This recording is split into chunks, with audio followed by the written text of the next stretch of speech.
ምስጢራት ማለት ሰውን ከእግዚአብሔር እግዚአብሔርን ከሰው የሚያገናኙ ናቸው ይባላል።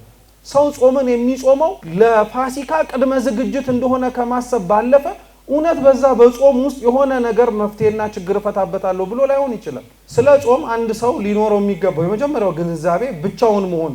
ጌታ ይህን ጾም የጾመው ከሰው ጋር ሳይሆን ከማን ጋር ነው? ብቻውን ነው የጾመው። የምስጢራት ተሳትፎ ላይ ሰዎችን ወደ እግዚአብሔር የሚያቀርባቸው ውጫዊ የሆኑ ነገሮቻቸውን ማጥራታቸው ብቻ ሳይሆን ምናዊ የሆኑትን ማጥራት ይችሉ ውስጣዊ የሆኑትን ነው። እውነት እንዴት መጾም እንዳለበት ካለማወቅ እውነት እንዴት መጸለይ፣ መስገድ፣ መመጽወት ወደ ቅዱስ ቁርባንና ወደ ንስሐ ህይወት መመላለስ እንዳለብን ስለማናውቀው ምንም እንኳን በዛ መንገድ ላይ ብንመላለስም የሆነ ሰዓት አንዱ የሚገጥመን ፈተና መሰላቸት።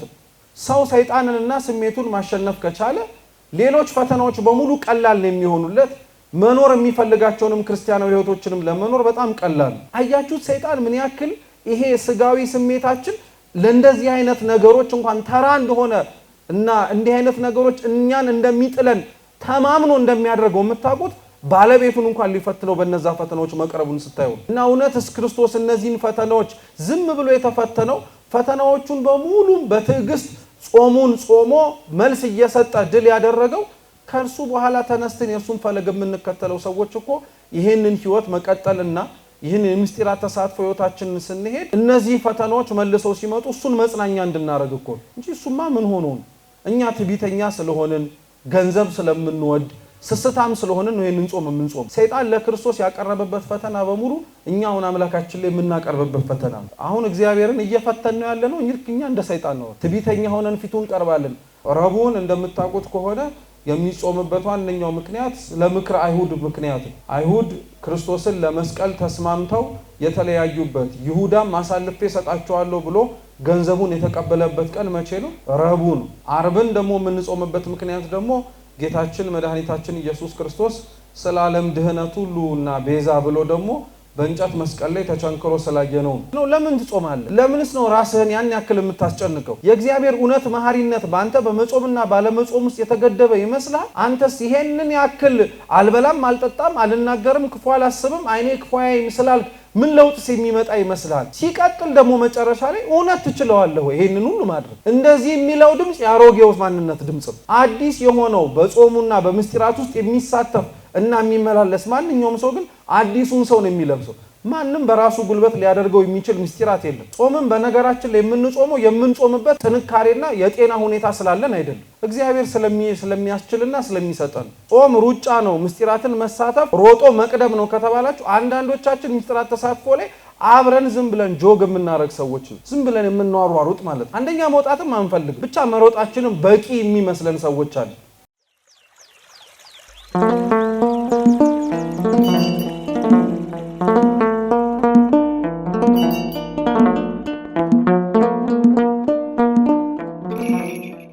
በስመ አብ ወወልድ ወመንፈስ ቅዱስ አሐዱ አምላክ አሜን።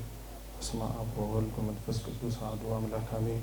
በስመ አብ ወወልድ ወመንፈስ ቅዱስ አሐዱ አምላክ አሜን። ክቡራን አበው አይንተ እግዚአብሔር ካህናት፣ ወንድማችን ዲያቆን አቤል ተስፋዬ፣ አባቶቻችን ካህናት፣ ወንድሞች ዲያቆናት፣ ምእመናት ከሩቅም ከቅርብም የተገኛችሁ በወደደን ባከበረን በአምላካችን ፍጹም ሰላም እንደምን አመሻችሁ፣ እንደምን ዋላችሁ፣ እንደምን እስከዚህ ሰዓት ደረሳችሁ። አሜን። ቸርነቱን ምሕረቱን ያላራቀብን የአባቶቻችን አምላክ ልዑል እግዚአብሔር ስሙ የተመሰገነ ይሁን። አምላካችን ቅዱስ እግዚአብሔር ቢወድና ቢፈቅድ ክርስቲያናዊ ሕይወት በሚለው ዋና ርዕሳችን እንደ እግዚአብሔር ቅዱስ ፈቃድ ዛሬ የምንማረው ትምህርት ደግሞ ክርስቲያናዊ ሕይወትና የምስጢራት ተሳትፎ የሚል ይሆናል ማለት ነው። ይህንን ርዕስ በዋነኝነት የመረጥንበት ዓላማ ለማስረዳት ወይም በጥቂቱ ለመጥቀስ ያክል እስካሁን የዘረዘርናቸው ፈተናዎች በሙሉ እንግዲህ መዳረሻቸውና የመጨረሻ የምናቀርባቸው ምክንያቶች ይህንን ሁሉ ስለሆንን ነው። ለቤተ ክርስቲያን ምስጢራት የማንቀርበው ከቅዱስ ቁርባን ብቻ ሳይሆን እንደ አንድ ክርስቲያን እንዲጠበቅብን ከምንታዘዛቸው መመሪያዎችም ጭምር የምንርቀው እነዛን ነገሮች እንዴት ማድረግ እንዳለብን ስለማናውቅ ብቻ ሳይሆን እነዛን ነገሮች ለምን እንደምናደርጋቸውም ጭምር ስላልገባን እና እነዛን ነገሮች በማድረግ ሂደት ውስጥ ደግሞ እነዛን ምስጢራት እንዳናረክሳቸውም ወይንም ደግሞ እንዳናቀላቸውም ጭምር ከማሰብ ነው የሚሉ ወንድምና እህቶቻችን ስላሉ ነው። ይሄ ሐሳብ ብዙ ጊዜ ላይ በተለምዶ የሚነሳው በጌታችን በኢየሱስ ክርስቶስ አማናዊ በሆነው ቅዱስ ሥጋውና ክቡር ደሙ ነውና ብዙ ክርስቲያኖች ወደዚህ ቅዱስ ምስጢር ለመቅረብ ጥሪ ሲቀርብላቸው አንዱ ከሚያነሷቸው ምክንያቶች መካከል በቀርብ ንጽህናውን ወይም ደግሞ የአምላክ ቅዱስ ሥጋና ክቡር ደምን በኔ ኃጢአት ምክንያት ደስ ላላሰኝ እችላለሁ ብቻ ሳይሆን ደግሞ ለቃሉ አነጋገር ቢጸንም ነገር ግን እውነታው እንደዛ ብለን ስለምናወራው አሳድፈዋለሁ፣ አቆሽሸዋለሁ፣ አረክሰዋለሁ ብሎ ሰው ይናገራልና ካለማወቅ የተነሳ የአምላክ ሥጋና ደም ንጽህናን ሊያሳድፍ የሚችል የሰው ልጅ ኃጢአት አለ ብሎ ማመን መቻል ራሱ ምን ያክል ያ ሰው ለምስጢራት ያለውን አለመረዳትና ምስጢራትን ለመሳተፍም ጭምር ምን ያክል በልቡናም በሐሳብም በንግግርም በድርጊትም እንደራቃ አመላካች ነው። የቤተ ክርስቲያን ምስጢራት በጥቅሉ በነገራችን ላይ ካልገባን የማንሳተፋቸው ነገሮች ናቸው። ካልገባን አንሳተፋቸው ምስጢራተ ቤተ ክርስቲያንን ማለትም አናደርጋቸውም ለማለት ሳይሆን ብንፈጽማቸውም ይገኝባቸዋል ተብለው የምንማራቸውንና ታገኟቸዋላችሁ ተብሎ የተመሰከረልንን ነገሮች ላናገኛቸው እንችላለን። ለዛ ነው ሰው ስለ ምስጢራት ተሳትፎ አስቀድሞ መሳተፍ ያስፈልጋል ተብሎ ከመሰበኩ አስቀድሞ ስለዛ ስለሚሳተፋቸው ነገሮች በሙሉ ቢያንስ እንኳን የተወሰነ ግንዛቤ ሊኖረው ያስፈልጋል። አለበለዚያ አለማወቁና አለመረዳቱ አለማወቅና አለመረዳት ብቻ ተብሎ የሚቆም ነገር ሳይሆን እንዳይሳተፍም ጭምርና ከነዚህ ቅዱስ ምስጢራት ከሚገኘው በረከትም ጭምር አብሮ እንዳይገባ ሊያደርገው ይችላል። ከነዛ ምስጢራት ተሳትፎዎች መካከል ደግሞ አንዱ ለሁሉም ነገሮች መሰረት ነው ተብሎ የሚነገረው ወይም ቀዳማዊ ሕግ ነው የሚባለው ደግሞ ጾም ነው። በነገራችን ላይ ሰው መብላት ከመጀመሩ በፊት በጾም ነው ህይወቱን የጀመረው። ከምግብ አስቀድሞ እየተለማመድ ነውና እየኖር ነው የነበረው ህይወት ጾም ነው። ከጾም በኋላ ነው ምግብ የመብላትን ህይወት የቀመስ ነው እንጂ ምግብ መብላት ጀምረን ከዛ በኋላ አሁን እንደምንኖረው አኗኗር ለተወሰነ ጊዜና ሰዓት ወይም እስከሆነ ጊዜ ወቅት ድረስ አትብሉ ተብለን የተጀመረ ህይወት አይደለም። የጾም ህይወት ቀድማ የነበረች ከምግብ በፊት የምናውቃት ምስጢር ናት። እኛን ከእግዚአብሔር ጋር የምታገናኘን እግዚአብሔር አምላክንም ጭምር ከኛ ጋር የምታገናኘው ድልድይ ናት። ምስጢራት በጥቅሉ ሲጠሩና ከሚሰጣቸው ትርጓሜያቶች መካከል አንዱ በአፈጻጸማቸውና በምናደርጋቸው ነገሮች የተነሳ ምስጢራት ማለት ሰውን ከእግዚአብሔር እግዚአብሔርን ከሰው የሚያገናኙ ናቸው ይባላል። እስኪ ምስጢራት በሉ ማለት ሰውን ከእግዚአብሔር እግዚአብሔርን ከሰው የሚያገናኙ መንገዶቻችን ናቸው። ይሄ ለቅዱስ ቁርባን ብቻ የምንሰጠው ትርጉም ወይንም ደግሞ ፍቻ አይደለም። ለጾምም ይሰራል፣ ለጸሎትም ይሰራል፣ ለስግደትም ይሰራል፣ ለምጽዋትም ይሰራል። መልካም ናቸው ብለው ታምነው ቅዱስ መጽሐፍ የሚነገረንን ነገሮች በሙሉ የምናደርገው እኛ ራሳችንን እግዚአብሔር ፊት ለማቅረብ ብቻ ሳይሆን እግዚአብሔርም ጭምር እኛው ፊቱ የቆምን ሰዎች ጋርም ቀርቦም ሊያገኘን እንዲችልም ጭምር ለማድረግ ነው። እየገባችሁ ነው? ስለዚህ ምስጢራት ዋነኛው ዓላማቸው እሱ ነው። ጾምም ከነዛ መካከል አንደኛው ሕግ ነው ቤተክርስቲያን የምታዘውና የምታስቀምጠው ማለት ነው። አጽዋማት በጥቅሉ የሚጾምባቸው ምክንያት እንደምታውቁትና ቤተክርስቲያን እንደምታስተምረው ከሆነ አንዳንዶቹ በአዋጅ ናቸው። በሕግ በስርዓት ተደንግገው ክርስቲያኖች መጾም አለባቸው ተብለው ስለተቀመጡ ማለት ነው። አንዳንዶች አጽዋማትን ደግሞ የምንጾማቸው ደግሞ በፈቃደኝነት ነው። ማለትም ደግሞ ልክ ንስሐ ገብተን እንደምንጾመው ጾም አለበለዚያም ደግሞ ስላለን ስለ ህይወታችን ብዙ ጥያቄዎች ከእግዚአብሔር ፊት መልስ ለማግኘትም ጭምር ብለንም የምንጾማቸው ጾሞች በፈቃድ ጾም ውስጥ ሊካተቱ ይችላሉ። ሌሎች አጽዋማቶችን ግን የምንጾምባቸው ምክንያቶች ምንድናቸው ሲባል ከሚጾምባቸው ምክንያቶች ውስጥ የምንጋራቸውም ሐሳቦችና የምንጋራቸውም ጠባዮች ስላሉ ምሳሌ እናንሳ። ለምሳሌ ከአዋጅ አጽዋማቶቻችን መካከል በጣም ረጅም ጊዜ የምንጾመው ጾም እንደምታውቁት መሃል ላይ ሰኞ፣ ማክሰኞ፣ ሐሙስ ይገባል እንጂ ረቡዕና ዓርብ ነው። ረቡዕና ዓርብ ረጅም የሚጾም ጾም ነው እና እነዚህ አጽዋማት የአዋጅ አጽዋማቶች ናቸው። እንደምታውቁት ረቡዕና ዓርብ የድህነት ጾም ነው የሚባለው። የድህነት ጾም በሉ የድህነት ጾም ነው የሚባለው። ረቡዕን እንደምታውቁት ከሆነ የሚጾምበት ዋነኛው ምክንያት ለምክረ አይሁድ ምክንያት ነው። አይሁድ ክርስቶስን ለመስቀል ተስማምተው የተለያዩበት ይሁዳም አሳልፌ ሰጣቸዋለሁ ብሎ ገንዘቡን የተቀበለበት ቀን መቼ ነው? ረቡዕ ነው። ዓርብን ደግሞ የምንጾምበት ምክንያት ደግሞ ጌታችን መድኃኒታችን ኢየሱስ ክርስቶስ ስለ ዓለም ድህነት ሁሉና ቤዛ ብሎ ደግሞ በእንጨት መስቀል ላይ ተቸንክሮ ስላየነው። እውነት ግን እንዳልኳችሁ ቤተክርስቲያን ይህንን ጾም የምታጾመን መጾም ስላለበት አዋጅ ስለሆነ ብቻ አይደለም፣ ወይንም ደግሞ ክርስቲያኖች ባስተዳደጋቸው ውስጥ እየተማሩት ስለመጡና መጾም አለብን ብለው ስላመኑም ጭምር አይደለም። ረቡዕ ከሸጡትና አርብ ከሰቀሉት ሰዎች ጋር ስለምንመሳሰል ነው የምንጾም። ረቡዕ ጌታቸውን የሸጡትን ሰዎች ለማስታወስ ነው የምንጾመው እንዳልነው ሁሉ በዚህ ዘመን ያለን ክርስቲያኖች በሙሉ በህይወታችን ውስጥ ረቡዕን ዘወትር ሳንገድፍ ለመጾም የምንሞክረውም ጭምር እኛም ከነዛ ከሸጡት ሰዎች ስለማንተናነስ ነው። ምናልባት ክርስቶስን ይሁዳ ሲሸጠው በስንት ብር ነው የሸጠው? እና በዛ በይሁዳ የ30 ብር መሸጥ የተመሰጡ ሐሳቡን የሚያዩና የሚያመዛዝኑ አበው የሚባሉት ሊቃውንተ ቤተክርስቲያን ሲናገሩ ምን ይላሉ?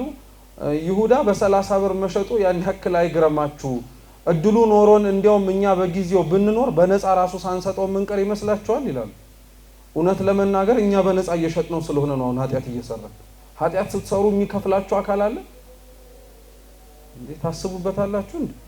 ቢሆንማ ባለጸጋ እንሆን ነበረ ሁላችንም። ግን ኃጢአት ስንሰራ የሚከፍለን የለም። ስለዚህ ኃጢአት መስራት ክርስቶስን አልፈልግህም ብሎ ማውጣት ከሆነ እየሰራን ያለ ነው ምን ሳይከፈለን። ቢያንስ ይሁዳ ከኛ ይሻላል ማለት ነው። እሱ ቢያንስ እንኳን ስንት ብር ተቀብሎበታል?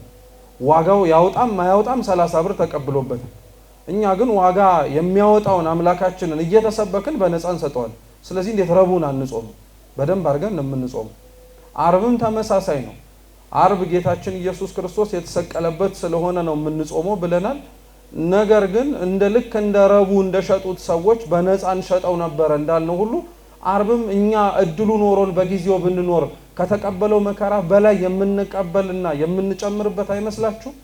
ለዛ ነው ሊቃውንት ሲናገሩ ክርስቶስ ተሰቅሎ ለአርብ ለሰው ልጅ ድህነት በሙሉ የፈጸመውን ስራ ዘንግቶና ረስቶ ሳይጾም ለሚሰነብት ሰው ልክ በአርብ ዕለት ከተቀበላቸው ጸዋትወ መከራዎች ውስጥ ሚስማር በእጆቹ እያስገባ በእግሩ እያስገባ በደረቱ እያስገባ ስቃዩን የሚያስታውሰውን ሰው ይመስላል ይላል።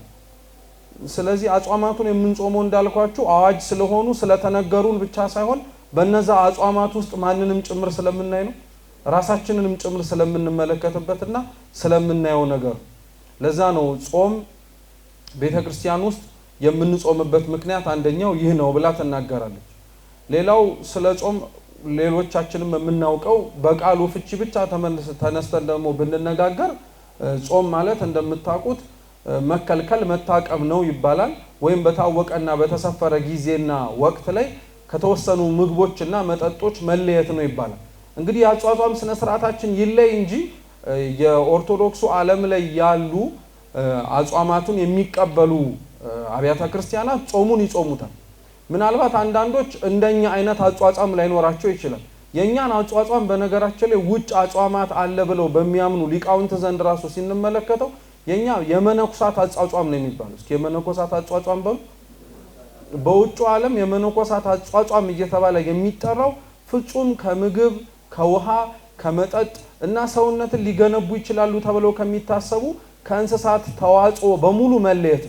ይሄ የመነኮሳት አጽዋማት ነው የሚባለው። በነገራችን ላይ በውጭ ዓለም በእነሱ አፈራረጅ ወይንም ደግሞ አከፋፈል አጽዋማትን መነኮሳት የሚጾሙትና መነኮሳት ያልሆኑ የሚጾሙት ብለው ይከፋፍሏቸዋል።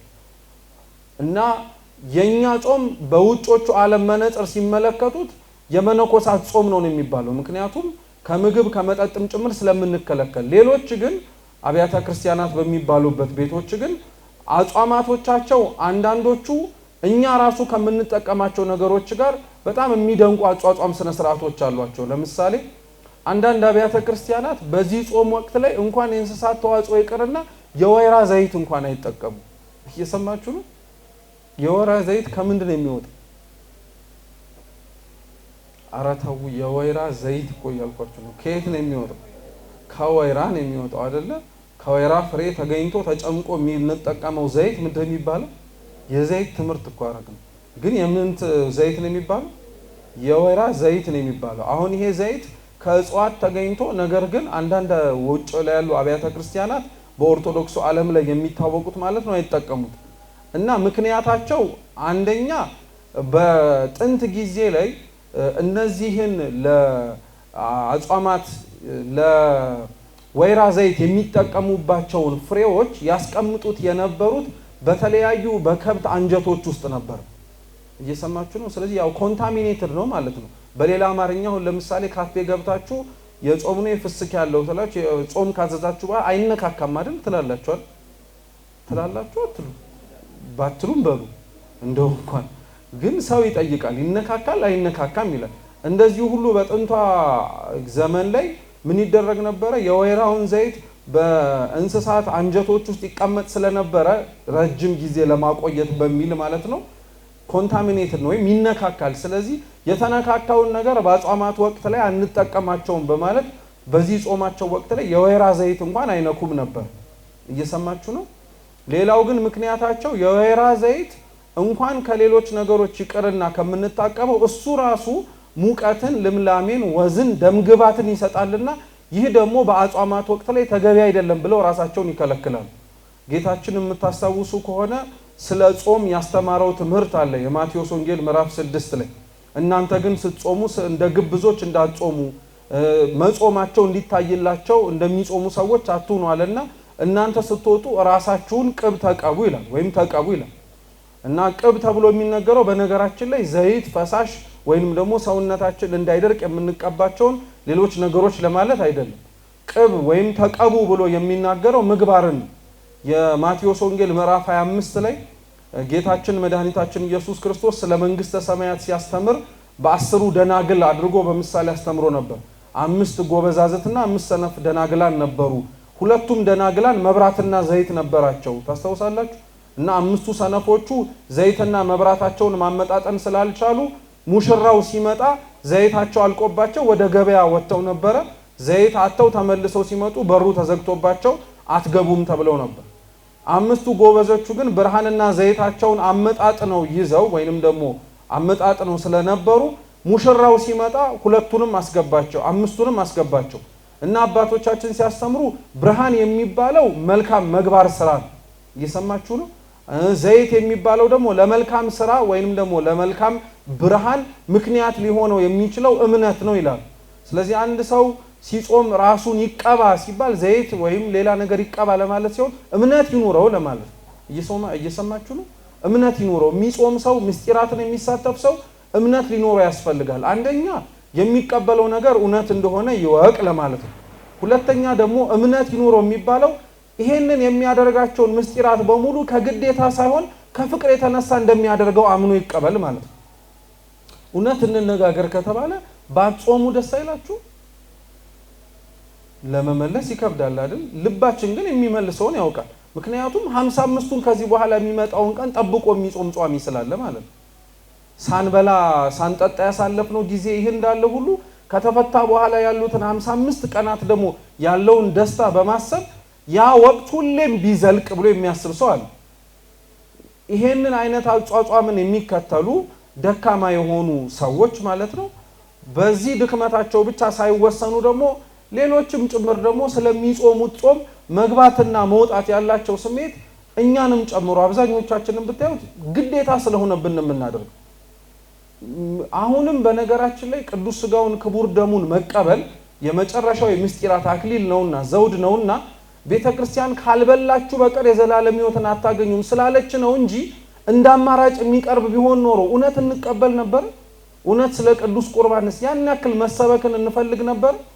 አብዛኞቻችን አንፈልግም። ምክንያቱም ምስጢራትን እንደ ግዴታ ስላመንባቸው ከፍቅር የተነሳ የምናደርጋቸው ነገሮች እንደሆኑ አምነን መቀበል የጀመርን ጊዜ ላይ ግን ራሱን በዘይት እንደተቀባ ሰው እንመስላለን። ከፊት ለፊት ለምንወጣባቸውና ለሚገጥሙን ነገሮችን በሙሉ እምነት እንደሌላቸውና የሚያደርጉትን ባለማወቃቸው ምክንያት እንደሚፈተኑ ሰዎችም ጭምር ስለማንቸገሩ ስለዚህ አጽዋማቶቻችን እንደ ምስጢራት ቆጥረናቸው በእነዛ ውስጥ ስንመላለስ በተቻለ አቅም ሳይሆን በዋነኝነት ከፍቅር የተነሳ የምናደርገው ነው እንጂ ከግዴታ የተነሳ የምንፈጽመው ምስጢር እንደሌለ በቤተ ክርስቲያን ውስጥ በደንብ አድርጋችሁ ማወቅ መቻል አለባችሁ። ሁለተኛው ስለ ጾም ማወቅ ያለብን ነገር ደግሞ ጌታችን የማቴዎስ ወንጌል ምዕራፍ 12 ቁጥር 35 ላይ እንዲህ ብሎ ተናግሯል። መልካም ሰው ከልቡ መልካም መዝገብ ነገርን ያወጣል፣ ክፉ ሰውም ከክፉ መዝገብ ክፉ ነገርን ያወጣል ይላል። መዝገብ እያለ የሚጠራው አንደኛ የሰው ልጅን ልቡናውን በነገራችን ላይ ስለ ጾም ስንነጋገር ወይም ቤተክርስቲያናችን ስታስተምር እንደምታውቁት ጾም ከምግብና ከመጠጥ መከልከል ነውና ከምግብና መጠጥ መከልከል ከሚመጣ ፈተና ጋር ምን አገናኘው ብላችሁ ጠይቃችሁ ታውቃላችሁ? እየሰማችሁ ነው? ምክንያቱም ሰው ከምግብና ከመጠጥም ሳይከለከል ማለትም አጽዋማት በሌሉባቸው ወቅታቶችም ጭምር ጧት ቁርሱን ከሰዓት ምሳውን ማታም ደግሞ ራቱን እየበላ ያለ ኃጢያት መኖር ይችላል አይችልም? እስቲ ይችላል በሉ። ስላልኳችሁ ግዴታ ሆኖባችሁ ነው ወይስ አምናችሁት በፍቅር? ግዴታ ሆኖባችሁ ነው። ግን ሰው በልቶ ያለ ኃጢያት መኖር ይችላል አይችልም? እንዴ አትጠራጠሩ፣ ይችላል። ምንም እኮ ችግር የለውም። ምግብ እና መጠጥ ይሄ የኃጢያት ምክንያትና የኃጢያት መነሻ ነው ብለንማ እንዳንቆጥረው። ዓላማው ምግብና መጠጥን ቤተክርስቲያን በአጽዋማት ውስጥ የምትከለክለው ፍትወት ስጋዊን ወይንም ደግሞ እኩይ ፍትወትን ያልተገባ ስሜቶችን ለመግራት ነው። እየሰማችሁ ነው? ያልተገባ የሆኑ ስሜቶችን ለመግራት ነው። ጾም ለዚህ መድኃኒት ስለሆነ ነው። ጾምን ክርስቲያኖች በምስጢር ውስጥ እንዲሳተፉ ቤተክርስቲያን የምታደርጋቸው በምግብና በመጠጥ ምክንያት የሚመጣ የሆነ በደል ስላለ ሳትበሉና ሳትጠጡ ብትቀመጡ ከኃጢያት ትለያላችሁ ለማለት ብቻ አይደለም። ሰው እየበላም እየጠጣም ኃጢያት ሊሰራ ስለሚችል፣ ሰው ሳይበላም ሳይጠጣም ደግሞ ምን ሳይሰራ መኖር ስለሚችል፣ ኃጢያት በደል ሳይሰራ መኖር ስለሚችል፣ ፍትወታት እኩያት ወይንም ደግሞ መጥፎ የሆኑ ስሜቶች ግን ነዳጅ ሆኖ ሊያቀጣጥላቸው ክፋት ሆኖ ሊጨምርባቸው የሚችሉ ነገሮች ግን ምግብና መጠጥ ናቸው። ምን ማለት መሰላችሁ? ምግብና መጠጥ ክፉ ስሜትና ክፉ ሐሳብ ላለው ሰው በሳት ላይ ጭድ እንደማለት ነው። ወይም በሚነድ እሳት ላይ ቤንዚን እንደማርከፍከፍ ማለት ነው።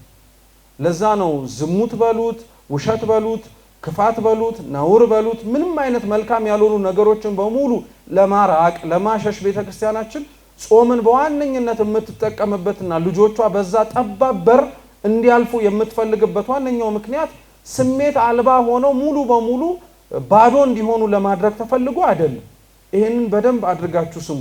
ለምን መሰላችሁ? ክርስትናን አንዳንድ ሰው በተለይ ደግሞ በምታስቀምጣቸው ህግጋቶችና መመሪያዎች ላይ ከሚያስቡት አመለካከቶች መካከል በጣም የክርስትና እምነት ውስጥ የሚመላለሱ ክርስቲያኖች ራሳቸው ላይ ጨካኝ እንደሆኑ አይነት ስሜት የሚስሉ ሰዎች አሉ። አንደኛ ክርስቲያን ስንሆን ራሳችንን መስማት የማንችል የሚመስለው ሰው አለ። ደስ የሚያሰኘንን ማድረግ የማንችል የሚመስለው ሰው አለ። እየሰማችሁ ነው? ግን በደንብ በቅጥነተ ህሊና በደንብ ይሄ ልቡናችንን ከፍተን በማስተዋል እናድምጠው። ምክንያቱም አንዳንድ ንግግሮች ወዳልሆነ መንገድ መስመር ይዛቿቸው እንዳትሄዱ። ክርስቲያን ሲኮን አንዳንድ ሰው የሚመስለው ነፃነቱን ያጣ ማድረግ የሚፈልገውን ነገር እንዳያደርግ የተከለከለ ማድረግ የሚፈልገውን ነገር ደግሞ ማድረግ የማይፈልገውን ይቅርታ ደግሞ እንዲያደርግ እየተገደደ አይነት ስሜት አይሰማችሁ? የሚሰማው ሰው አለ። ለምሳሌ ልንገራችሁ። ቅዱስ ጳውሎስ የሮሜ መልእክቱ ምዕራፍ 7 ከቁጥር 18 ጀምሮ እንዲህ ብሎ ይናገራል። ሮሜ 7 ከ18 ጀምሮ በእኔ ማለት በስጋዬ በጎ ነገር እንዳይኖር አውቃለሁና ፈቃድ አለኝና መልካሙን ግን ማድረግ የለኝም። የማልወደውን ክፉ ነገር አደርጋለሁና ዳሩ ግን የምወደውን በጎ ነገር ደግሞ አላደርገውም ይላል። የኛ ህይወት ይሄን አይገልጸውም ብላችሁ አታስቡ? የማንፈልጋቸውን ነገሮች እናደርጋቸዋለን፣ የምንፈልጋቸውን ነገሮች ደግሞ ምን አናደርጋቸው አንፈጽማቸውም። ተገላቢጦሽም የማንፈልጋቸውን ነገሮች እንደምናደርገው ማናደርግበትም ጊዜ አለ። የሚያስፈልገንን ነገር እንደምናደርገው ደግሞ ማናደርግበትም ጊዜ አለ። እውነት ግን ክርስቲያናዊ የሆነው ህይወት ውስጥ በምስጢራት ተሳትፎ ሂደት ውስጥ ለሚመላለሱ ክርስቲያኖች በሙሉ ቤተክርስቲያን የምታዛቸው እንዲያደርጉት የምትነግራቸው ምስጢራትን በሙሉ ማድረጋቸው እንደተባለው ራሳቸውን እንዳያዳምጡ ነፃነት አልባ የሆነው ህይወት እንዲኖሩ ጭምት የሆኑና ይሄ ምን አለ ክርስቲያን ባልሆንኩኝ እስኪመስል ድረስ አይነት አኗኗር እንዲኖራቸው ጭምር የሚያደርግ ነው ብላችሁ የምታስቡ ግን እውነታው እንደዚህ አይደለም። እንደነዚህ አይነት ምስጢራትን ጾም፣ ጸሎት፣ ስግደት፣ ምጽዋት፣ ቅዱስ ቁርባንንም ጨምሮ ቤተክርስቲያን እንድናደርጋቸው የምታደርገን ሌሎች ደስታን ሊሰጡን የሚችሉት ነገሮች በሙሉ ለጊዜው ካልሆነ በቀር ለዘላለማዊና ለዘለቄታው መፍትሄ እንደማይሰጡን ስለሚታወቅ በደንብ አድርጋችሁ ስሙ። አንድ ሰው ስለሚሰማው ማንኛውም አይነት ስሜት በስነ ስርዓትና ተገቢ በሆነው መንገድ መፍትሄ እስካልሰጠበት ድረስ ሌሎች የሚያደርጋቸው ነገሮች በሙሉ መፍትሄ ሳይሆኑ ሽፋኖች ናቸው። ለምሳሌ ሱስ ታውቃላችሁ አይደለ? ሰው ሱሱ በተለምዶ እኛ ጋር ሲጋራው በሉት፣ መጠጡ በሉት፣ ጫቱ በሉት፣ ሌላውም ነገር ሱስ ያለበት ነገር እንበለው። ሰው ሱስ ህይወት ውስጥ የሚገባውና በሱስ ህይወት ውስጥ በጣም ለረጅም ጊዜ የሚዘልቀው እውነት ያ ነገር በጣም ስቦ የሚይዝ ንጥረ ነገሮች ስላሉት ብቻ ይመስላችኋል? አይደለም። ሽፋን ስለሚሆነው ነው። ብዙ ሰው የሚበላው የሚጠጣው ዝሙት የሚፈጽመው ወዳልሆኑ ነገሮች መግባትና በዛ ነገር ውስጥ ደግሞ እንዳለ መቀመጥን የሚፈልገው ሽፋን ስለሆነውና የሚከድነው ነገር ስላለን፣ አንደኛ በጊዜው እውነት ለመነጋገር የሚሰማውንና ከውስጡ ያለውን ስሜት ጸጥ ስለሚያስብልለት።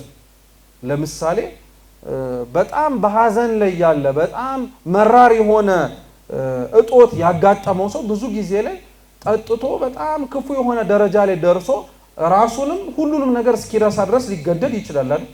ያንን ነገር እውነት በጤነኛው ቀን በደስታውም ጭምርም ደግሞ ያደርገዋል። ሰው ከፍቶት እንደሚሰክረው ደስ ብሎት አይሰክርም? እሺ ከፍቶት የሰከረው ሊረሳው ነው እንበል። ደስ ብሎት የሰከረውስ ምን ሊያደርገው? ደስታውንም ሊረሳው። ማስታወስ የማልፈልገው ደስታ ነው ሊሉ። አያችሁት? ሁለቱም ነገሮች ልክ አይደሉም የሚፈጸሙት ሽፋን ስለሆኑ ነው። በደስታው የሚያመጣው ስካር ሽፋኑ ምንድነው? ራሱን ደስታውን ሊገልጽበት የሚችለው መንገድ በቃ እንደዚህ ብትን ሲል ካልሆነ ደስ ያላለው ስለማይመስለው ነው። ገሌለ እየሰማችሁ ነው። ሽፋን ነው። ያዘነም ሰው ጠጥቶ ሲሰክር ሽፋኑ ምንድነው? የሚሰማውን ጸጸትና ውስጡ ያጣውን ነገር ተደጋጋሚ አይምሮም ሆነ ልቡ ሲያስበው ያንን ነገር ላለማሰቡ ነው። ዓለም ላይ ያለ ማንኛውም አይነት ነገር ነፃነትና ደስታን በዱት ሌላውም ነገር ይሰጠናል የምንላቸው ማንኛውም አይነት ነገሮች ለጊዜው ካልሆነ ለዘለቄታውና ለዘላለማዊ መፍትሄ አይሰጡ። ሁሉም ለጊዜው ነው የሆነ ነገር የሚያደርግ። የሚገርማችሁ ደግሞ የዓለም መፍትሄ ይሰጡናል ተብለው የሚቀመጡት ነገሮች ራሱ እንደበዙት ሌሎች ችግሮቻቸው በዛው ልክ የበዙ ነገሮች ናቸው።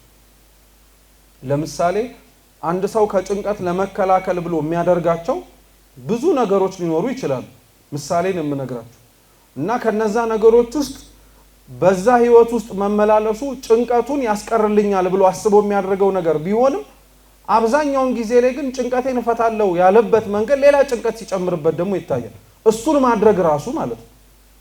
እየሰማችሁ ነው? እና እንደዚህ አይነት ነገሮችን ስለሚታወቅ ነው ቤተክርስቲያን ውስጥ ዋነኛና እውነተኛ ጉድለትና ቀዳዳዎቻችንን ሊደፍነው የሚችለው ክርስቲያናዊ በሆነው ህይወታችን ውስጥ ከምስጢራት መሳተፍ ስንችል ብቻ እንጂ አሁን በልባችን ሁላችንም የሚሰማን ጎዶሎ በሉት ባዶነት በሉት ፈልጋችሁ ራሳችሁን የቱ ጋር እንደሆነ ማወቅ ተስኗችሁ የምትባዝኑት መባዘን በሙሉ መፍትሄ የምናገኘው ቁጭ ብለን ስለ እንደዚህ አይነት ነገሮች በጥልቀት ስለተነጋገርንባቸው አይደለም። መፍትሄ የምናገኘው እውነተኛ ጉድለቱን ሊሞላው የሚችለው እግዚአብሔር ጋር ብቻ ስንጠጋው። ይሄ እውነት ክርስቲያኖች ማመን አለብን የሚባሉት እነዚህን ነገሮችን እነዚህን ስለማናምናቸው ስለማንቀበላቸው ለማድረግም ጭምር ልባችንን ክፍት ስላላደረግናቸው እነዚህን ነገሮች ማድረግ ብቻ እኛን የሆነ ቦታ ላይ የሚያደርሰን ነው እንጂ ያለብንን ነገሮችንም ጭምር የሚያቃልልን አይመስለን። ለምሳሌ ጾምን ሰው እንደዛ ነው የሚያየው። ሰው ጾምን የሚጾመው ለፋሲካ ቅድመ ዝግጅት እንደሆነ ከማሰብ ባለፈ እውነት በዛ በጾም ውስጥ የሆነ ነገር መፍትሄና ችግር ፈታበታለሁ ብሎ ላይሆን ይችላል። እውነት ከተነጋገርንም ጭምር እንደው እጅ አውጡ በጣም ይሄ ተደጋጋሚ የሆነ የጥያቄ መንገድ ስለሆነ ነው እንጂ እዚህ ውስጥ ያለን ሰዎች ራሱ እንደው አብይ ጾም ከመጀመሩ አንስቶ ጀምሮ ምክንያቱም የአብይ ጾም ሳምንት የጀመረው አሁን ነው። 40 ቀን ጾም ከቅድስት ጀምሮ ነው የሚገባው። ዘወረደ ቅድመ ዝግጅት ነው። ከዘወረደ ወይ ወደ ቅድስት አልያም ዘወረደም ሳይጀምር ጭምር ባላማ የሚጾም ሰው አለ እዚህ ውስጥ ከኛ መካከል ሲገባ ስወጣ እናገኛለሁ ብሎ ማለት ነው። አብዛኞቻችን ትንሳኤ እስከሚወጣ ነው የምንጠብቀው እስኪመጣ ማለት ነው እንጂ የሆነ አላማ ኖሮን የሆነ ግብ ኖሮን ገብተን በመውጣታችን ውስጥ መልሰን የሆነ የጾም ህይወት ውስጥ ለመግባትም የሚያስናፍቅ ነገር የለም።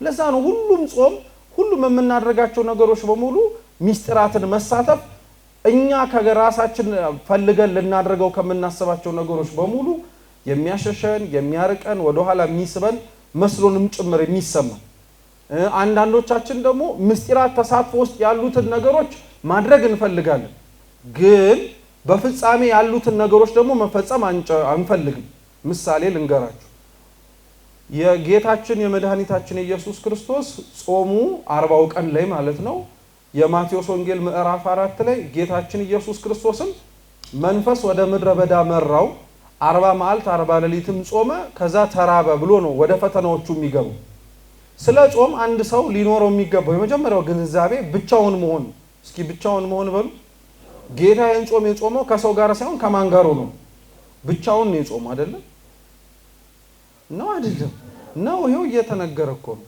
ብቻውን ነው የጾመው መንፈስ ወደ ምድረ በዳ ፈቃዱ መራው ገብቶ 40 ቀን 40 ሌሊት ሲጾም የነበረው በዛ በቆሮንቶስ በረሃ ላይ ብቻውን ስሙ እንግዲህ ጾሙን መጾም አይፈልግም አንድ ሰው በጾም ውስጥ ያለውን በቁየትና በረከትን ማግኘት አይፈልግም ብቻውን መሆን ግን ይፈልጋል ብቻውን ሆነው ማግኘት የሚፈልገው ወይንም ደግሞ በተለምዶ ሰልፍ ሪፍሌክት ማድረግ ፈልጋለሁ ለራሴ ጊዜ ማግኘት ፈልጋለሁ ራሴ ቁጭ ብዬ ብቻዬን መማከር ፈልጋለሁ ብላችሁ አጣው ራስን ሆነ እግዚአብሔር ከብቻኝነት ጋር አብሮ ካልሆነ እኮ ምንም ዋጋ የለው ማለት ብቻህን ሆነ ብቻህን ምን ልታየው ነው ገብቷችኋል መስታወት ከሌለ ራስን የምታይበት ብቻህን የመሆኑ ጥቅሙ ምኑ ጋር ምንም የለውም አናስብበት ያን ያክል ሰው ብቻውን መሆን ያለበት ከእግዚአብሔር ጋር ለመሆን ሲመርጥ ምንኩስና ህይወት እኮ ይሄ ነው አብረው የሚኖሩ ሰዎች ከኛ መካከል የነበሩ ይሄንን ዓለም ትተው ወደ ሌላው ዓለም ገቡ እኮ ሲባል ዓለም ተብሎ የሚተረጉመው በነገራችን ላይ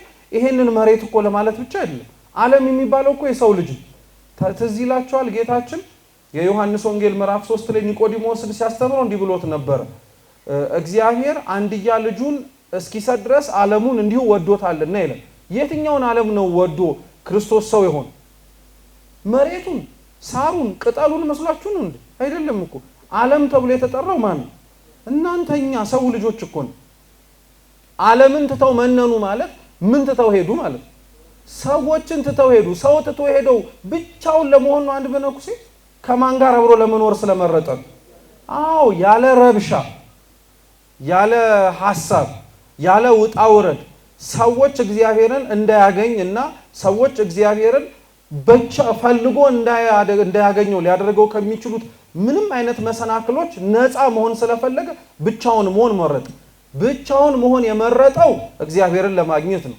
ክርስቶስ ልክ ብቻውን የሆነው ዲያብሎስን ስቦ ፈተናውን አቅርቦለት ድል እንዲያደርገው እንደፈለገ ሁሉ ማለት ነው አያችሁት ግን ሰው ምስጢራትን ለመሳተፍ ባይፈልግም ብቻውን መሆን ግን ይፈልጋል እንደዚህ ብለን ልክ እንደ ጾም እናነሳ ነው ሁሉ ለምጽዋትም ማንሳት እንችላለን ለምሳሌ ሰው ምጽዋት መስጠት ያለበት እና ሰው የሆነ ደግ ነገር ማድረግ ያለበት ለምን ይመስላችሁ ስለቻለ ነው አንድ ሰው ለሆነ ለሌለው ሰው የሚያደርግለት ስለቻለ አቅሙ ስላለው ነው አዎ አይበሉ አንዱ አዎ ነው መልሱ አትሳቀቁ አዎ ምክንያቱም አንድ የኔቢጤ መጥቶ ኪሳችሁ ውስጥ ገንዘብ ከሌለና ስለ እግዚአብሔር ቢልህ ምንድነው የምትል ውይ የለኝም እግዚአብሔር ይስጥልኝ ነው ቢኖረኝ ምን አረጋለሁ ይያልክ ስለዚህ ሰው አንዱ የሚሰጠው ምን ስላረገው ነው ማለት ስላለው የሚሰጥ ሰው አለ ማለት ግን ምጽዋት ማለት ስላለ የሚሰጥ ህይወት ብቻ ግን አይደለም አንድ ሁለተኛ ሰው ስለምጽዋት ደግሞ ማወቅ ያለበት ነገር ቢኖር ምጽዋት ስላለን የምንሰጠው ስለሌለን ደግሞ የማንሰጠው ህይወት ብቻ ሳይሆን ሰው ምጽዋትን መስጠት ያለበት ከበጎ ህሊናውም ጭምር አብዛኞቻችን ግን ምጽዋት እውነት የምንሰጠው ሰው ደስ እንዲለው ነው ወይስ እኛ ደስ እንዲለን ከልባችሁ ናችሁ ባካችሁ መርምሩት እሱ አብዛኛው ሰው መስጠት የሚፈልገው እሱ ደስ እንዲለው የሚያበላው የሚያጠጣው የሆነ ነገር የሚያደርገው አይዲድ ጉድ የሆነ ጥሩ ነገር ቢያንስ ሰርቻለሁ ብሎ እሱ እንዲደሰት ነው እንጂ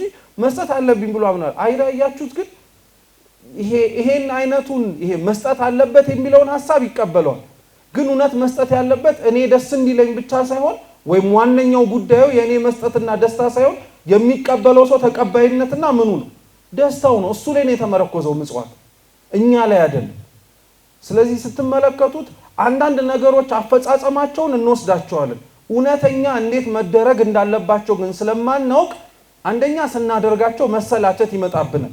ለዛ ነው ብዙ ሰው በሚጾመው ጾም ውስጥ እውነት እንዴት መጾም እንዳለበት ካለማወቅ እውነት እንዴት መጸለይ፣ መስገድ፣ መመጽወት ወደ ቅዱስ ቁርባንና ወደ ንስሐ ህይወት መመላለስ እንዳለብን ስለማናውቀው ምንም እንኳን በዛ መንገድ ላይ ብንመላለስም የሆነ ሰዓት አንዱ የሚገጥመን ፈተና መሰላቸት። ለዛ ነው ብዙ ጊዜ አይታችሁት ከሆነ በጣም ለረጅም ጊዜ ላይ ጾመው በዛ የጾም አቋማቸው ላይ ጸንተው የሚገኙ ሰዎች በቁጥር አናሳ ናቸው። በሚጾሙት ጾም አለማወቅና በረከት አለማግኘት ምክንያት ግን የሆነ ጊዜ ላይ የጾሙ ይደርሱን የሆነ ሰዓት ላይ ጾሜ ምን አተረፍኩኝ እያሉ እየተውት ነው የሚወጡት። አብዛኛው ወጣቶች በሏቸው፣ አረጋውያን በሏቸው፣ አዛውንት በሏቸው ትንሽ ነፍስ አውቀዋል ተብሎ በጸሎት ህይወትና በምስጢራት ህይወት ላይ የተወሰነ ቆይታ ያለባቸው ሰዎች ይህ ጠባይ ይታይባቸው። ለዛ ነው በደንብ ጠንቅቀን ማወቅ መቻል አለብን። ምስጢራትን ስንፈጽም በዛ ህይወት ውስጥ ቤተክርስቲያን እንድናልፍ ስናረገን ድርጊቱን እንድንፈጽመው ብቻ ሳይሆን የምትፈልገው ለምን ብለን እንደምናደርገውም ጭምር ማወቅ እንዳለብን ታስተምራለች። ሌላው ክርስቲያናዊ ህይወት ውስጥ የምስጢራት ተሳትፎን ማወቅ መቻል ያለብን ደግሞ የምንሳተፋቸው ምስጢራት ማለትም ጾም፣ ጸሎት፣ ስግደት፣ ምጽዋት፣ ቅዱስ ቁርባንንም ጨምሮ ማለት ነው። ለምንድን ነው የምናደርጋቸው ሲባል ውጊያዎቻችንን ለማሸነፍ ነው። እየሰማችሁ ነው? እስኪ ውጊያዎቻችንን ለማሸነፍ በሉ። ወይም ደግሞ ለድል ለመለማመድ።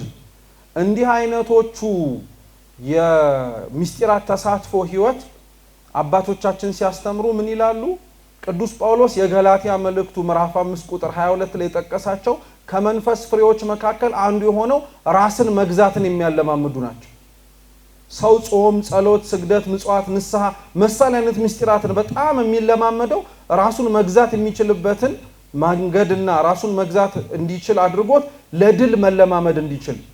በተለምዶ በውጭ ዓለም አሴንቲዝም እየተባለ የሚጠራው አሴንቲክ ላይፍ ነው የሚኖሩት ሲባል ሰው ገዳማዊ ህይወት ብቻ ይመስላል። እንዲህ አይነቱ ህይወት እንደሱ አይደለም። ለድል መለማመድ ነው ይሄኛው ህይወት የሚባል እና ምስጢራትን የሚሳተፉ ሰዎችም የሚሳተፉት ለድል ለመለማመድ ነው። አሸናፊነትን ለማግኘት ሩጫ ላይ ናቸው። ከምን ሲባል ከሁለት ነገር ጋር ነው ውጊያዎቻችን። አንደኛው ከሰይጣን ጋር ነው። ይሄ ግልጽ ነው።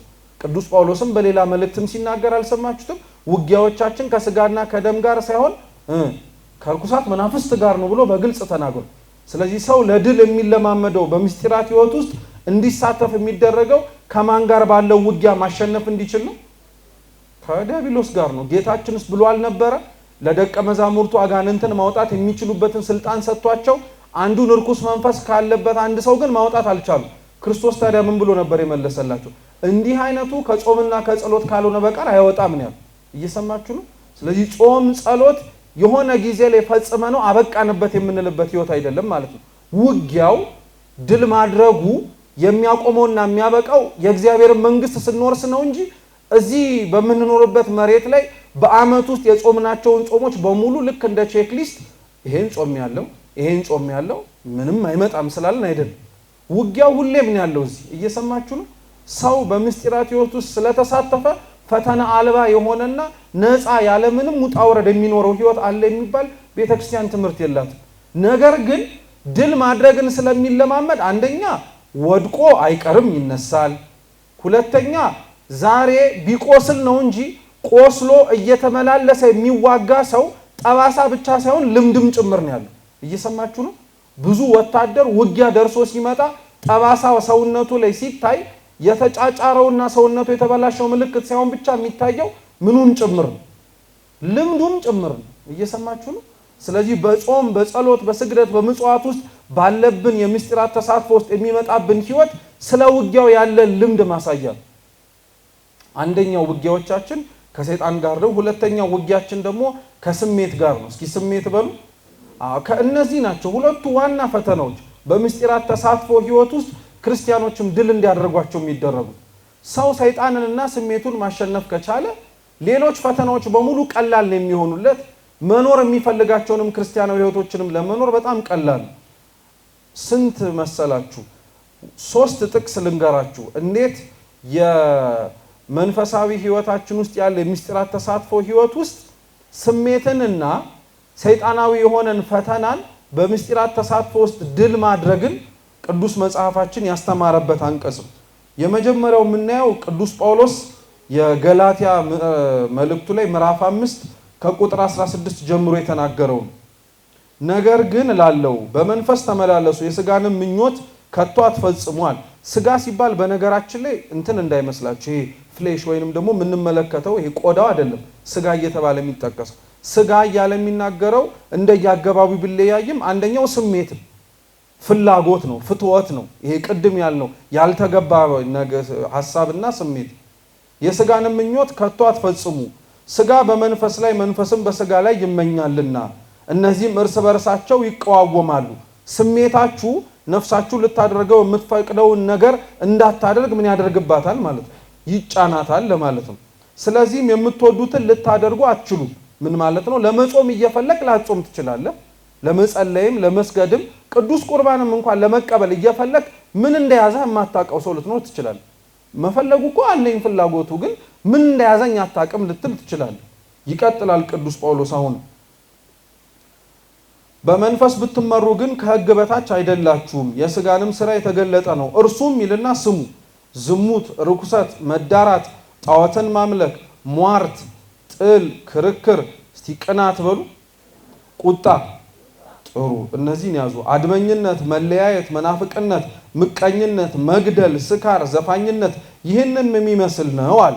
ይሄ የሥጋ ሥራ ነው እያለ እየተናገረ ነው። ቀጠለና አስቀድሜ እንዳልኩ እንደዚሁ ያሉትን የሚያደርጉ የእግዚአብሔርን መንግሥት አይወርሱም ማለት። የመንፈስ ፍሬ ግን ፍቅር፣ ደስታ፣ ሰላም፣ ትዕግስት፣ ቸርነት፣ በጎነት፣ እምነት፣ የዋሃት፣ ራስን መግዛት ነው።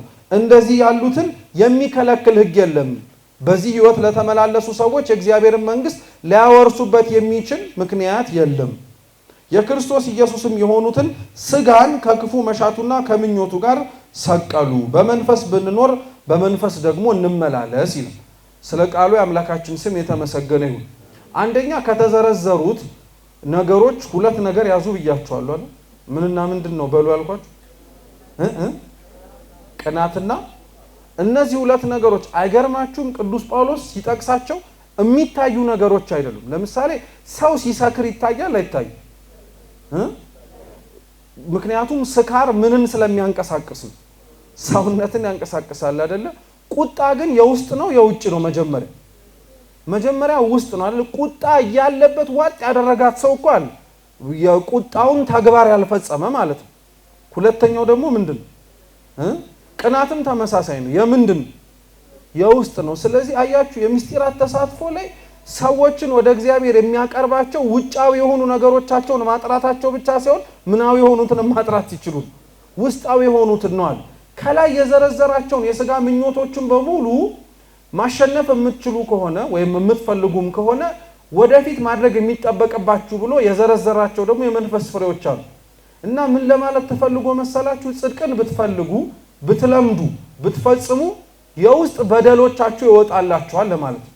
ማለትም የምታዩትን ነገር አይታችሁ ተናዛችሁት በንስሐ በተሰጣችሁ ቀኖና እንደምታርቋቸው ሁሉ በምስጢራት ለመሳተፍ የሚመርጡ ሰዎች ደግሞ በውስጣቸው ኖሮ የማያዩዋቸውንም ነገሮችም ጭምር ያርቁላቸዋል በጽድቅ መመላለሳቸው ማለት ነው። ቅዱስ ኤፍሬም ሶርያዊ በዚህ በጣም ጥሩ ትምህርት አለ እና ምን ይላል መሰላችሁ? ሰው ምስጢራትን ሲሳተፍ በተለይ ቅዱስ ሥጋውንና ክቡር ደሙን የሚቀበለው አንደኛ ቅዱስ ምስጢሩ የሆነው የአምላክ ሥጋና ደም የኃጢአት ማስተሰሪያ ስለሆነ ነው ይላል። ከዛ ይቀጥልና ደግሞ ምን ይላል?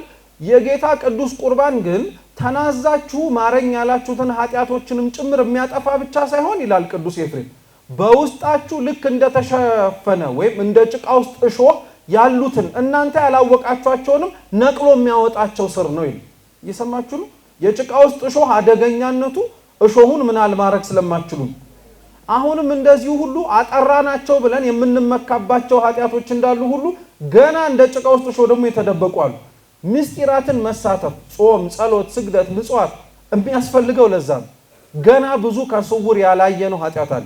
ልበ አምላክ ዳዊትም ለዛ ነው ከተሰወረ ኃጢአት አንጻኝ የሚል እሱ ነው ክፉ ኃጢአት ማለት ነው። ግልጽ ነው? ገብቷችኋል? ጥሩ። ሁለተኛ ቅዱስ ጳውሎስ ደግሞ እንዲህ ብሎ ያስተምራል።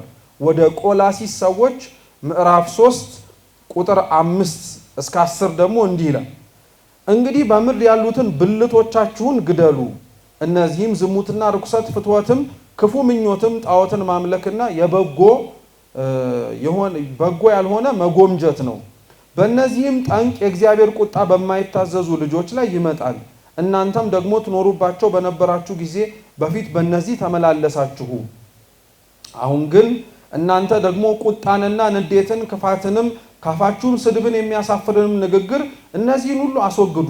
እርስ በርሳችሁ ውሸት አትነጋገሩ፣ አሮጌውን ሰው ከስራው ጋር ገፍታችሁታልና የፈጠረውንም ምሳሌ እንዲመስል እውቀትን ለማግኘት የሚታደሰውን አዲሱን ሰው ለብሳችኋልና ይላል። እስኪ አሮጌው ሰው በሉ። አሮጌው ሰው የሚባለው አንደኛ ከጥምቀት በፊት ያለ ሰውነት ነው ይላሉ።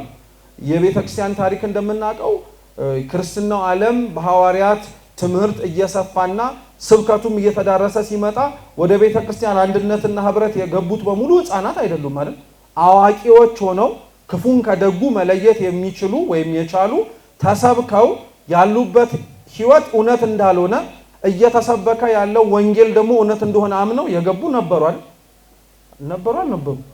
ሲገቡ እነዚህ ሰዎች የሚጠመቁት የክርስትና ጥምቀት አንዱ ከብዙዎቹ ይሰጣቸው የነበረው ጥቅም ምንድን ነው ሲባል ስርየተ ኃጢአት። ለዛ ነው ቅዱስ ጴጥሮስ የመጀመሪያውን ስብከት ሰብኮ በዛ በገበያ መካከል ከጨረሰ በኋላ ምን ተንግበር ምን እናርግ ብለው ለጠየቁት ሰዎች ምንድን ያላቸው?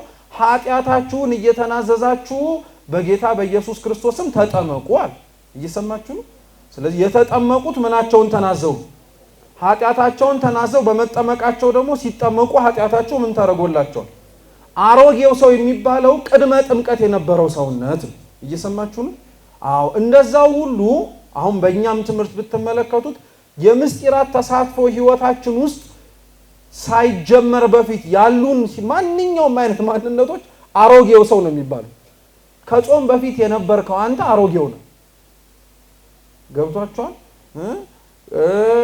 አሁን በአብይ ጾም ባስረዳችሁ ከዘወረደ በፊት የነበርከው አንተ፣ አንቺ፣ እኔ፣ እናንተ እና አሁን ጾም ውስጥ ያለ ነው እኛ መለየት መቻል አለብን።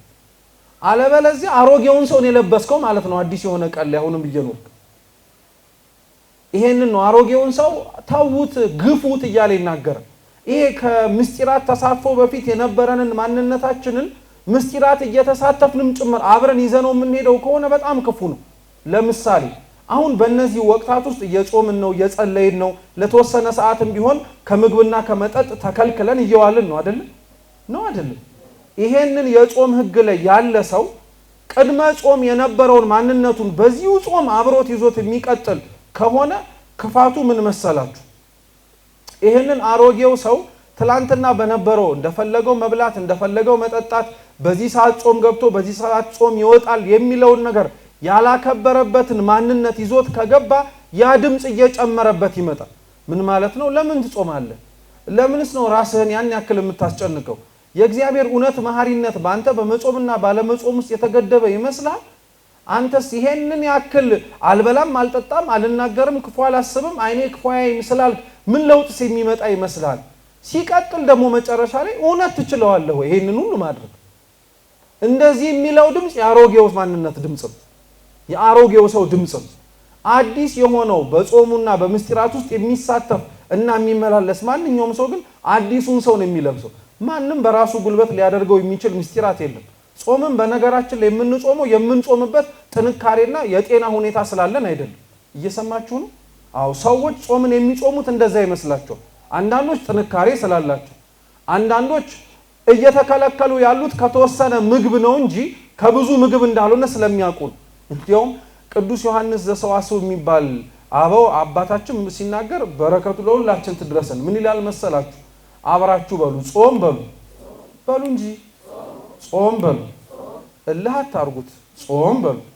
እንደዛ ጾም የምግብ በሉ እንጂ ጉዳይ ቢሆን ኖሮ ከብቶች ይጸድቁ ነበር።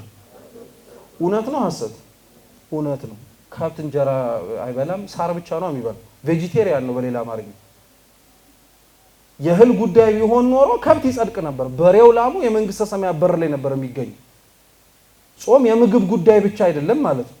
ዳየትህን የምትቀይርበት ሁኔታ ብቻ አይደለም። አይ አሮጌው የሆነው ሰው ማለት ይሄ ማለት ነው።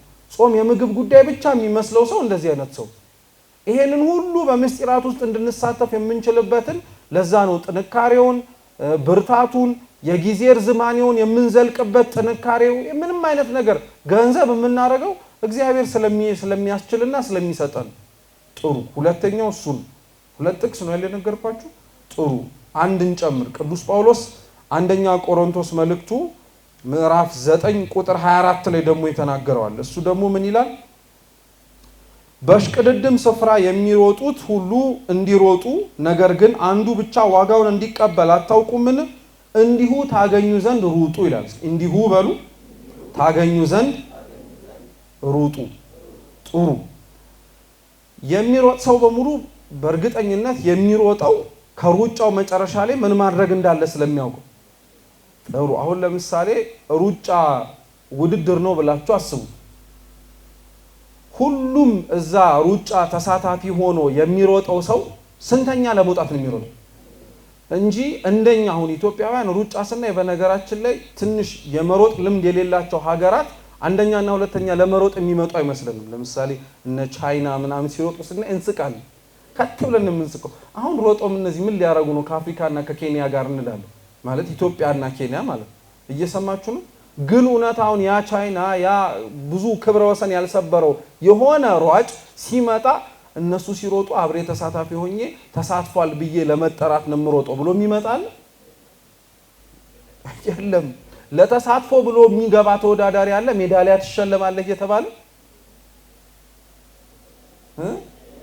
አለ ተው ያስባችሁ ማለት ለተሳትፎ ብቻ ማይኖሪቲ ቢሆኑም ቁጥር አናሳ ቢሆኑም ይግቡ ተብሎ ከመስፈርት ትንሽ ዝቅ ነው የሚገቡ ሯጮች ሁሉ እንደማያሸንፉ ይታወቃል ብዙ የሆነ ነገር ላይኖራቸው እንደሚችል ይታወቃል ግን ቢያንስ ምን ያርጉ ተብሎ ይሩጡ በቃ ከሌላው ሰው ጋር ራሱ መቀላቀል ምንድነው ተብሎ የኛ ጾም እንዲ ገብቷችሁ ከሆነ ማለት አሁን ያላችኋቸው ነገሮች እኛ ምን ጾም ላይ ይታያሉ ጾም ሩጫ ነው ምስጢራትን መሳተፍ ሮጦ መቅደም ነው ከተባላችሁ አንዳንዶቻችን ምስጢራት ተሳትፎ ላይ አብረን ዝም ብለን ጆግ የምናረግ ሰዎች ዝም ብለን የምንዋሯሩጥ ማለት ነው አንደኛ መውጣትም አንፈልግም ብቻ መሮጣችንን በቂ የሚመስለን ሰዎች አሉ እየሰማችሁ ነው እውነታው ግን እንደዛ አይደለም ጥሩ ሌላው በዚሁ በሩጫው ደግሞ እንድትረዱት ምሳሌ እንውሰድ ለምሳሌ ሩጫው ተጀምሮ የሚያበቃበት ይታወቃል አይደል ሰውየው ተዘጋጁ ብሎ ወደ ላይ የሆነ ነገር ተኩሶ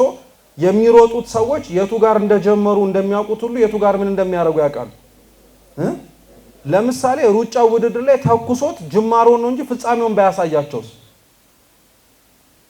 መሮጡን ይሩጡት ፍጻሜውን የማያውቁት ግን ከሆነ አንዳንዱ ሮጠው ምን ሊያረጉ ይችላሉ ሊሞቱም ጭምር እኮ ይችላሉ አይደል አንዳንዱም ተስፋ የሚቆርጥም አለ አንዳንዱም ለምን እንደሚሮጥም የማያውቀውና ለምን የተነሳውትም ሲጀመር የሚልም አለ የኛም የምስጢራት ተሳትፎት ተመሳሳይ ልዩነቱ ግን ምን መሰላችሁ እኛ የምንጀምርበትም እናውቃለን ፍጻሜውም የቱ ጋር እንደሆነም ጭምር እናውቃለን አንዳንዶቻችን ግን ጅማሮን እንደምናውቀው ፍጻሜ የሌለ ስለሚመስለን በሩጫ ውስጥ እንሰላቻለን ወቅ ማለት መፈጸሜ መኖሬ ምንድነው ትርጉሙ ብሎ የሚያስብ ሰው ማለት ነው አስቡት እንግዲህ ቅዱስ ዮሐንስ አፈወርቅ በጣም የሚታወቀው የቅዱስ ጳውሎስ መልእክታትን በብዙ መንገድ ተርጉሟቸዋል እና ይሄንን ስለ ሩጫ ያስተማረውን ትምህርት ቅዱስ ዮሐንስ አፈወርቅ ደግሞ ሀተታ ሲሰጥበት ምን ይላል ተመልከቱ ክርስቲያኖች ይላል ማንንም ሳይሮጥ የተሸለመ አንደኛ አታውቁም ይላል ስለዚህ ሳይሮጥ የተሸለመ እንደሌለው ሁሉ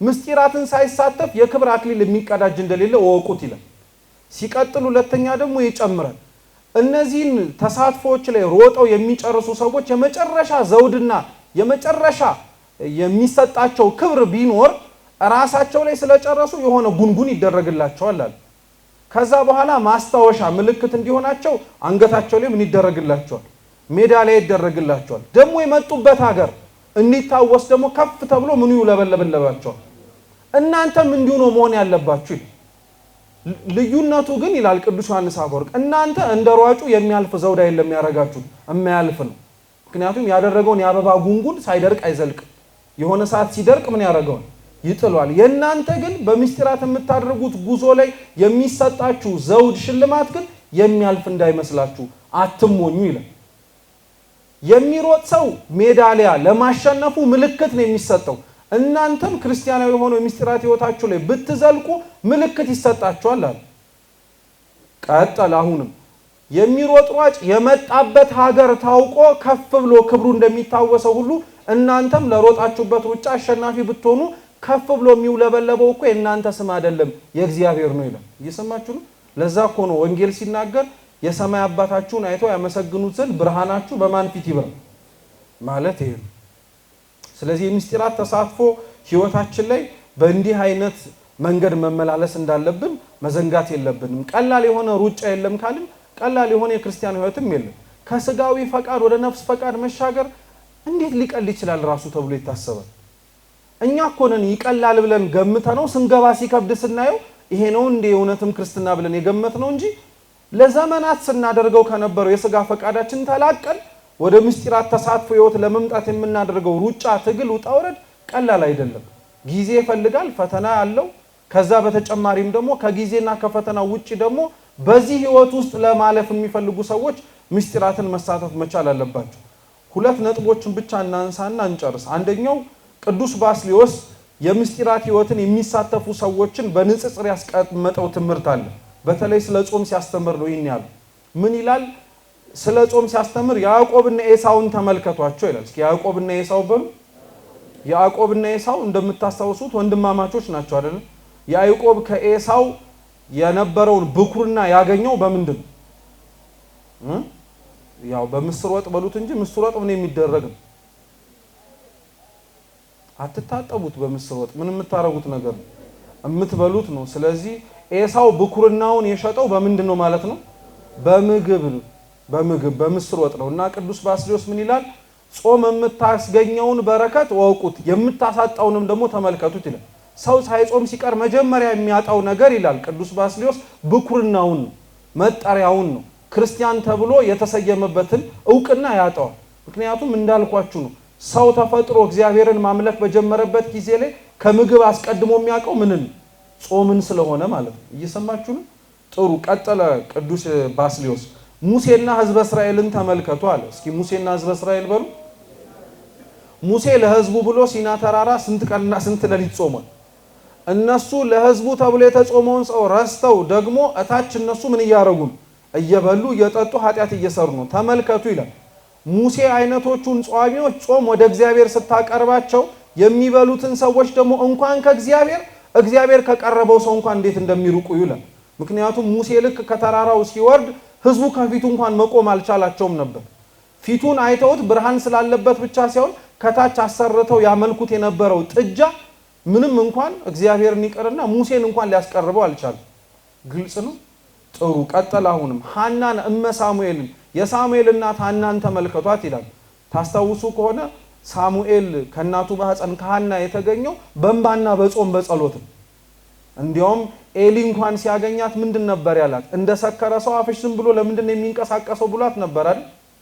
አዎ። እንዲህ አይነቱ ደግሞ ምንድነው? እውነተኛውን ጾም የሚታየውም የሚታወቀውም የሚጾመው ሰው ሲያውቀውና ሲያየው ነው ይላሉ አባቶቻችን። ኤሊ ተመልክቷት ሐናን ሊያየው የቻለው የጾም የጸሎት የስግደቷን ጥልቀት ሳይሆን በአፏት አድርጎ የነበረው እንቅስቃሴን ግራ በመጋባትና በስካር በመፈረጅ ነበር። አንዳንድ ሰው የሚጾመውን ሰው እውነት ለመናገር አናውቀው። ትዝ ይላችኋል አባ መቃርስ ዜና አበውና የአባቶቻችን ህይወት ላይ ተጽፈው የሚገኝ ታሪክ ነው። በጣም እንጾማለን ብለው የሚያስቡ ገዳማውያን አበው መቃርስ ዝናውን ሰምተው ሄደው ከጆቹ በረከት ለመቀበል ገብተው ነበርና መቃርስ የጾም ሰዓቱ አልፎ የሚበሉበት ሰዓት እንደደረሰ ሲያውቅ ምግብ አዘጋጅቶ ቆቅ ወጥ አቀረበላቸው። ቆቅ የጾም ነው ወይስ የፍስክ? ከመቃርስ አይነት ጻድቅ ቆቅ በጾም ወቅት ማቅረብን የሚጠብቅ ሰው የለም። እና አሙት በልባቸው እሱም ብሎ ጻድቅ ሲሉ የልባቸውን ሐሳብ አውቆ መቃርስ ለእናንተ ብዬ እኮ ነው ብሎ ወጦን የተሰራችውን ያቺን ቆቅ ትንፋሹን እፍ ቢልባት ተነስታ በራለች። ገብቷቸዋል። ሰውኛ በደካሞቹ በምንጾምበት ልክ ፍጹማኑ የሚጾሙትን ጾምና የሚያለቅሱትን ለቅሶ የሚጸልዩትን ጸሎት አንገምት። እየሰማችሁ ነው? ጥሩ። ቀጠለ። ማኑሄና ሚስቱን ተመልከቷል። ማኑሄና ሚስቱ የምታስታውሷቸው ከሆነ የሶምሶን ወላጆች ናቸው። እና ሶምሶን የተወለደው እንግዲህ በጾም በጸሎት ከእግዚአብሔር በምህላ ነው። እየሰማችሁ ነው? እና ከእግዚአብሔር በጾም በጸሎት ለማኑሄና ለሚስቱ በረከት ሁሉ የተሰጠው ሶምሶንም በህይወቱ ሁሉ ክብሩን እንዳያጣና ተከብሮ እንዲኖር ደግሞ እግዚአብሔር የሰጠው ሕግ ጾም ነው።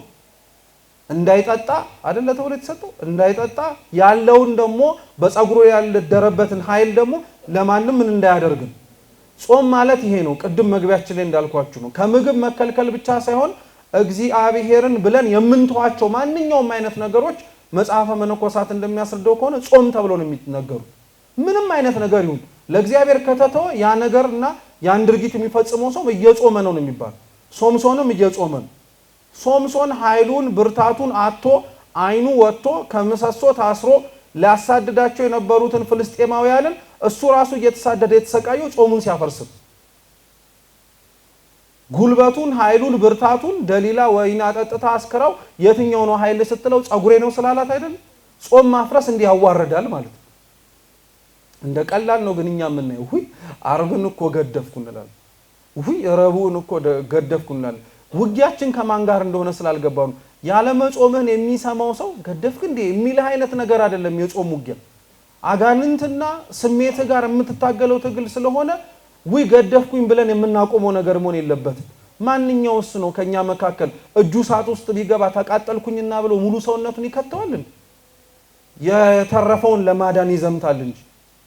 ግልጽ ነው፣ ገብቷችኋል? ይሄ አመል ስላለብን ነው፣ እውነቱን መናገር ስላለብን ነው። እየጾምን ስንገድፍ የምንቀጥል እንዳለን ሁሉ እኮ እርግፍ አድርገን የምንተዋለን። ወይ ገድፍ ያለው እባክህ ምናምን ብለን እንቀጥላለን እህሉ ላይ። እሱን እንድናቀው ነው። የመጨረሻው ኤልሳና ኤልያስን ያነሳቸው ቅዱስ ባስልዮስ። ኤልሳ እንደምታስታውሱት በጾም ነው የሞተ ሰው ያስነሳው። ኤልያስ ደግሞ እንደምታስታውሱት በጾም ነው ሰማዩን 3 ዓመት ከመንፈቅ የዘገው። እና ሊመስሉ የማይችሉ ነገሮች በሙሉ በጾም መፍትሄ እንዳላቸው አውቁ ይላል ጌታችን። ታስታውሱታላችሁ። በዚህ ጾም ላይ ገብቶ ከዲያብሎስ ዘንድ በሚፈተንበት ወቅት ላይ እውነት እንነጋገር ከተባለ ፈተናው እሱን የሚመጥነው ፈተና ነው። አሁን ክርስቶስን ነው በትዕቢት የሚፈተነው፣ ክርስቶስ ነው በስስት የሚፈተነው፣ ክርስቶስ ነው ገንዘብ በመውደድ የሚፈተነው።